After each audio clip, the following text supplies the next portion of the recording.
My guest today is Jim Russell, candidate for Congress, for the House of Representatives for the 18th Congressional District. Jim is the Republican nominee, the Republican candidate, and we're going to talk to him today about his views on various issues that affect our national government. Jim, tell us a little bit about your background. Well, thank you, John. I grew up in Jackson Heights, Queens, and went to Fordham Prep, Fordham University, where I majored in mathematics, and I also got a master's degree in history of Christianity, and later on a doctorate in historical theology from Fordham. And around 1979, I received a job offer from AT&T to come up and work as a computer programmer.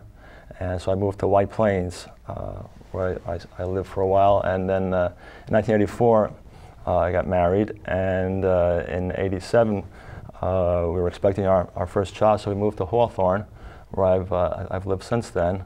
And after working for AT&T for about 21 years or so, I was laid off because they were hiring a number of contract workers at that time. They were downsizing, they called it, or right-sizing, but they were also hiring people, contractors from India, and laid off a number of first level and middle level managers at that time.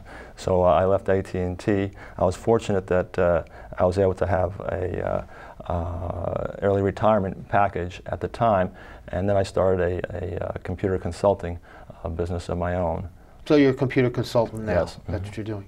Tell the viewers a little bit about your community involvement. You have been involved in the Mount Pleasant community in various activities. Right. Yes, I've been on the community advisory boards for Hawthorne Cedar Knolls and the Pleasantville Cottage School, and I want to thank you for your facilitating the activities of those organizations. And I've been a member of the Citizens of Action for Mount Pleasant, and I started an organization of my own, Westchester, Rockland, Citizens for Immigration Control, to respond to the many immigration issues that have arisen over the years in our region. Okay, we'll talk about a little bit of that later. And also, you've been involved in you have some involvement in politics.